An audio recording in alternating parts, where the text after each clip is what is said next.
Entre paréntesis, a los que estén muy interesados en todos estos detalles, les recomiendo que lean mi último libro, el que escribí con mi hija, que se llama Historia Económica de la Argentina. Yo cuento todo esto con evidencia y lujo de detalle. No sé si ahí lo tienen al libro, pero además lo pueden ver en mi blog, etc. Bueno, en definitiva, lo que quiero destacar es que mientras yo estaba trabajando en Acción por la República, en realidad desde que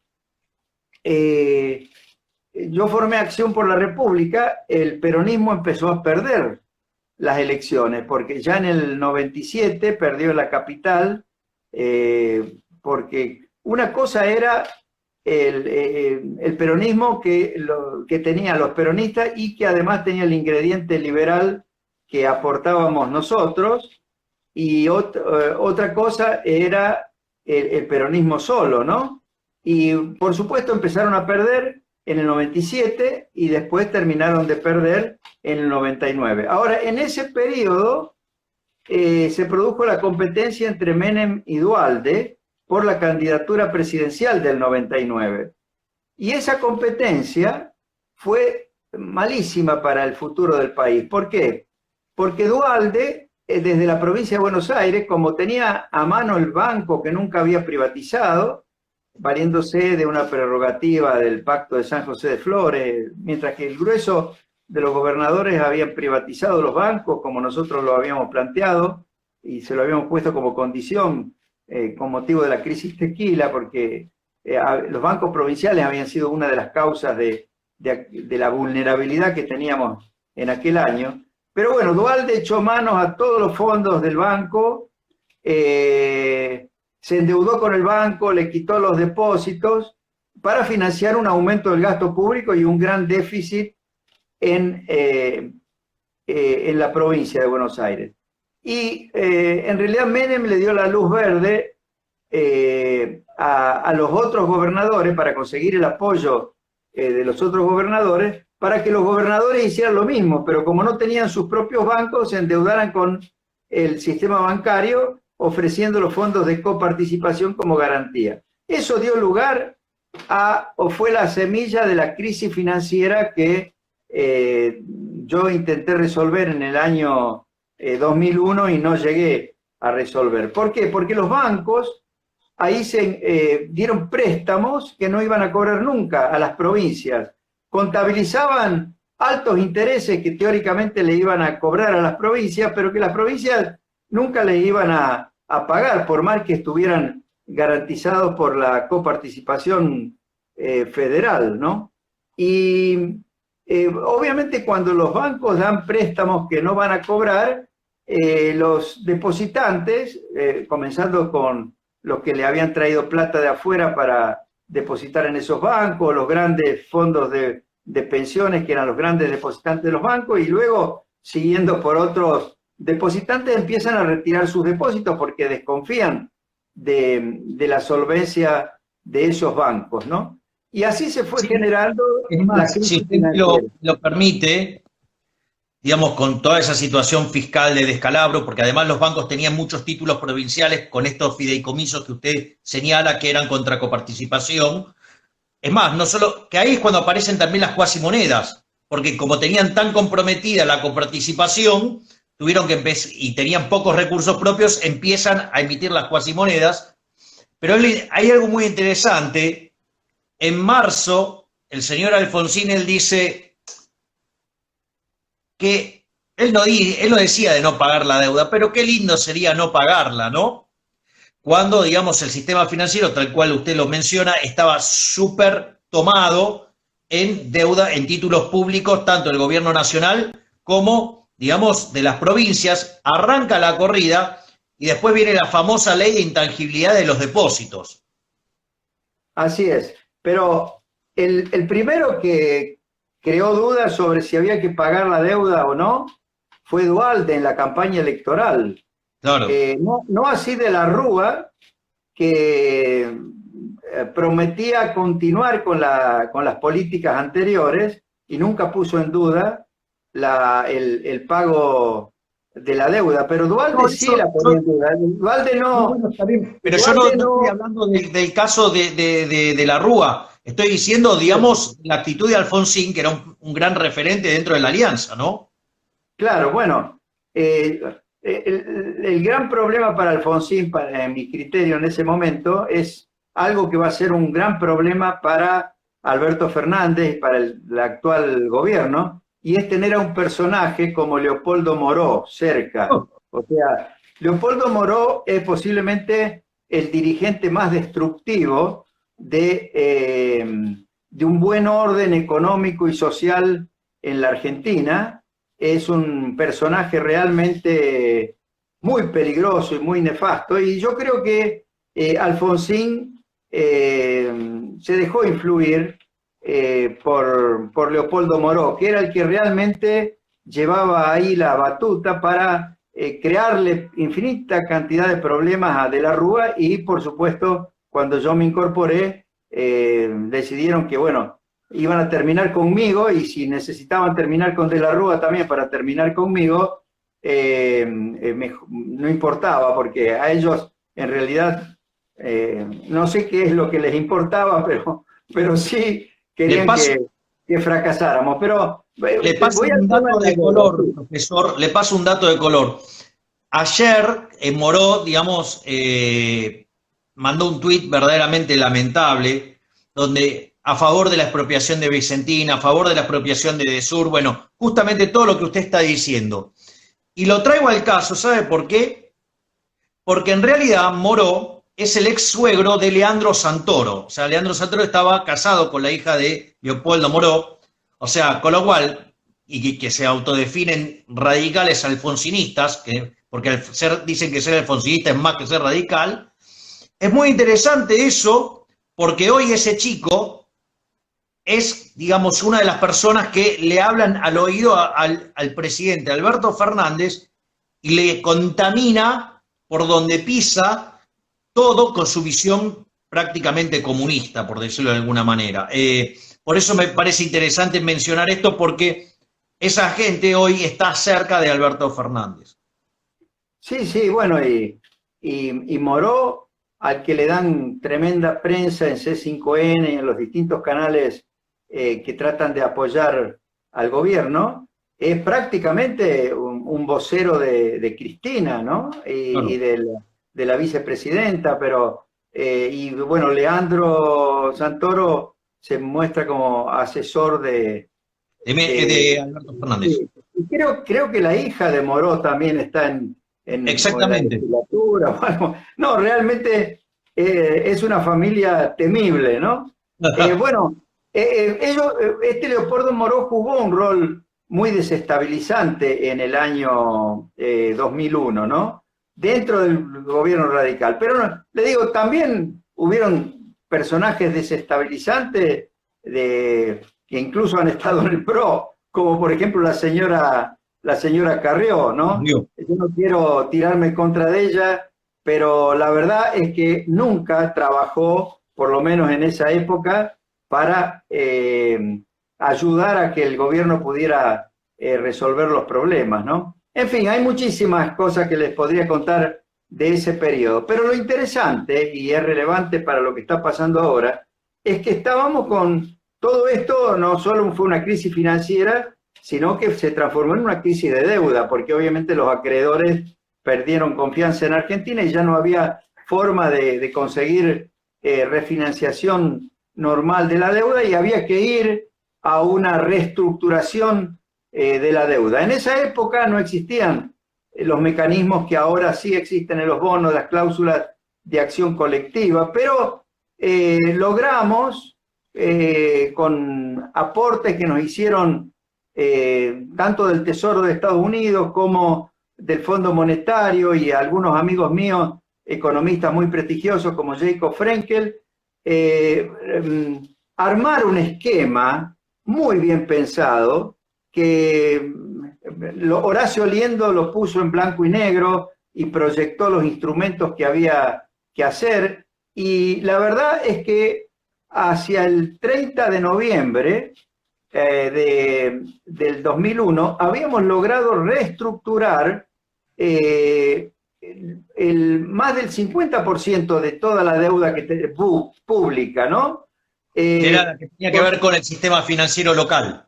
Con el sistema financiero local, con los fondos de pensiones y con muchos tenedores de bonos aquí de la Argentina que entendían la situación y que aceptaron entregarlos al gobierno contra lo que se llamaba el préstamo garantizado. Es decir, ellos se transformaban en unos acreedores de la Argentina con una tasa del 7% de interés, alargando los plazos y con garantía de impuestos de que se le iba a pagar esas deudas.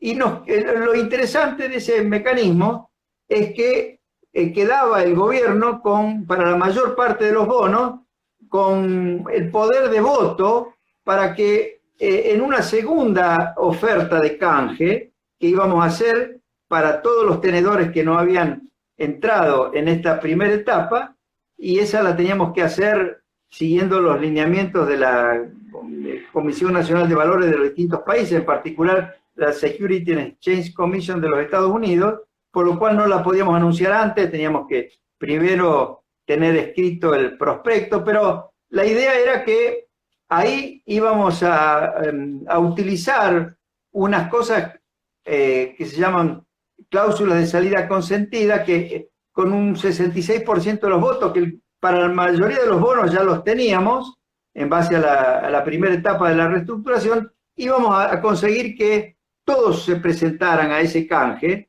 y eso iba a permitir alargar todos los plazos en 3 años y despejar en los próximos 3 años de todo tipo de vencimiento y bajar las tasas de interés al 5% anual, desde niveles que eran mucho más elevados. Era una economía muy importante de la factura de intereses que entre las provincias y la nación se estaba pagando, eran muy altos en ese año 2001. De esa forma se aseguraba que el déficit fiscal iba a ser 0 en el año 2002. En medio de ese proceso...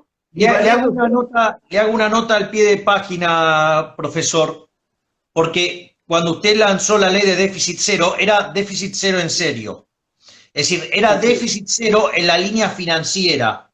Es decir, después del pago de intereses, porque durante el macrismo se lanzó una ley de déficit, un objetivo de déficit cero que hablaba en términos de resultado primario, y eso no es déficit cero. Claro, bueno, el resultado primario a lo largo de toda la década del 90 y incluido el año 2001, siempre fue 0 o positivo. Es decir, nunca tuvimos déficit primario. El déficit que se fue acumulando, y en particularmente el déficit muy alto del año 2001, tenía que ver con la factura de intereses.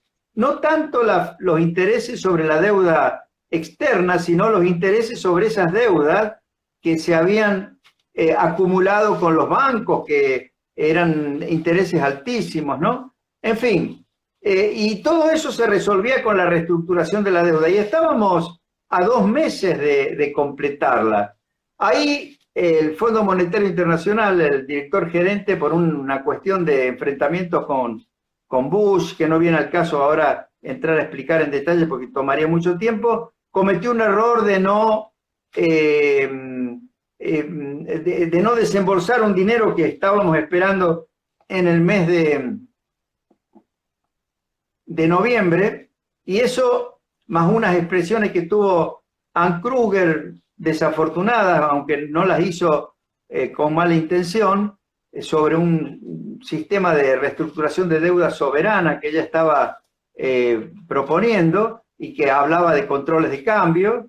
Entonces todo eso nos llevó a una corrida muy fuerte y nos obligó a poner el corralito, en el sentido de una restricción al retiro en efectivo de dólares de los bancos, pero permitiendo que pudieran utilizarse los dólares para pagos a través de transferencias, tarjeta de crédito, etc. Ahora, yo les expliqué a los dirigentes, me acuerdo no solo a De la Rúa, a Alfonsín, a Duhalde y a todos los principales gobernadores, qué es lo que estaba pasando y que tenían que apoyarnos para poder torcerle el brazo a Köhler y poder llegar a la reestructuración completa de la deuda y resolver el problema. Después de eso podíamos levantar totalmente el corralito porque íbamos a tener desembolsos que inexorablemente iba a tener que pagar, entregarnos el Fondo Monetario, con lo cual íbamos a tener capacidad para devolver depósitos bancarios, incluso en efectivo. Bueno, la cuestión es que en lugar de apoyarnos, ahí se pusieron a organizar los disturbios que llevaron a la caída del gobierno el 19 y 20 de diciembre. Yo sigo sosteniendo que ese fue un golpe institucional. Por supuesto que la gente que protestaba tenía razones para protestar, pero la organizaron, sobre todo las columnas que venían del Gran Buenos Aires, y para terminar en una desestabilización total del gobierno. Ahí, por supuesto, en lugar de apoyarlo a De la Rúa, los radicales le echaban más leña al fuego. No todos los radicales, había gente que todavía lo apoyaba, pero los tipos Leopoldo Moró y compañía lo que querían era que cayera no solo Cavallo, sino De la Rúa también. Pero ahí lo interesante es que los que estaban fuertemente endeudados en dólares, que no eran pequeñas ni medianas empresas ni familias, sino grandes empresas, lideradas por este señor de Mendiguren, que era presidente de la Unión Industrial, encontraron la oportunidad de convencerlo a Duhalde, que obviamente no entiende nada de nada en estos temas. No sé bien cómo lo convencieron, pero lo convencieron de la famosa especificación compulsiva de la economía, que esa fue la verdadera destrucción del régimen monetario y de toda la base contractual de la economía, y es lo que provocó una devaluación que llevó el precio del dólar de 1 peso a casi 4 pesos por allá por septiembre. Exactamente, tocó 3,98 en septiembre. Ahora, el grave daño que se le estaba causando a todo el pueblo, porque eso provocó tremendas caídas del salario real, aumento de la desocupación, aumento de la pobreza, y por supuesto provocó ese solo año 42% de inflación con los salarios y las jubilaciones virtualmente congeladas. Todo ese daño tenían que encontrar a quién echarle la culpa, y bueno, decidieron echarle la culpa a Domingo Cavallo, y de ahí vino todo el proceso de demonización, y por supuesto también a De la Rúa, también a Menem, y a la década del 90 en general, y al neoliberalismo, y toda esa historia, que después pasó a formar parte del relato kirchnerista, ¿no? Usted, le dejo el cierre, profesor, por favor. Bueno, te agradezco mucho que me hayas dado esta oportunidad de comunicarme con una comunidad tan grande como la que te sigue, ¿eh? Realmente es impresionante ver el número de seguidores que tenés y de la gente que participa. Me parece que es un acto de justicia, digamos, porque yo, digamos, usted sabe, digamos, de mi admiración hacia usted y de mi reconocimiento por su labor y por el afecto por el gran ser humano que es. Bueno. Y a mí me parecía que era importante que después de tantos años que los vienen demonizando, a pesar de que usted viene bien finito y preciso con sus predicciones, sino que vayan y busquen el libro Estanflación, como después la metió en el ángulo, pero dio como detalle, como cosa de color. Ahí a mí me parecía importante es que alguien le diera la posibilidad de explayarse libremente y poder contar la verdadera historia, y que la gente tome conciencia que en realidad a usted lo demonizan por haber, digamos, no solo haber dado la pelea en favor, digamos, hacia una economía más libre, hacia devolverle la libertad a los seres humanos, sino que además lo hizo en los hechos. Es decir, usted le tocó el bolsillo a los chorros, y por eso después le hicieron todo lo que le hicieron. Es decir, a usted lo castigaron y persiguieron por hacer lo correcto, por hacer lo que está bien. Y a mí me parece que es de hombre de bien, digamos, más allá de mi respeto, más allá de mi admiración y más allá del afecto, que usted tenía que tener este espacio para poder contar lo que pasó verdaderamente. Digamos, lo que solamente, digamos, se puede contar bien en primera persona, porque por más que, digamos, muchos conozcamos esa historia, cuando nos dan los espacios no es para justamente hacer esta charla. Digo, a mí nadie me llama ni para hablar de anarcocapitalismo ni de qué opino de lo que pasó, digo, con su gestión. Me llaman para que cuente cómo veo la macro. Entonces me parece que era de hombre de bien darle a usted esta posibilidad de expresar, digamos, lo que muchos sabemos y por lo cual, digamos, lo defendemos con uñas y dientes, porque creemos que ha sido un héroe, que es un patriota y que trabajó fuertemente por devolverle libertad y prosperidad a los argentinos y que lamentablemente, como tocó los intereses de los chorros, digamos, se encargaron de demonizarlo. Bueno, muchas gracias, Javier, ¿eh? Y mucho éxito en toda tu actividad, que en el plano cultural, como vos decís, es muy, muy valioso. Muy bien. Te agradezco muchísimo, profesor. Muchas gracias. Gracias por participar, gracias por estos momentos y gracias por la clase de historia económica argentina que nos dio. Así que, gracias, profe. Muchas gracias. Muy bien, gracias. adiós. Chao.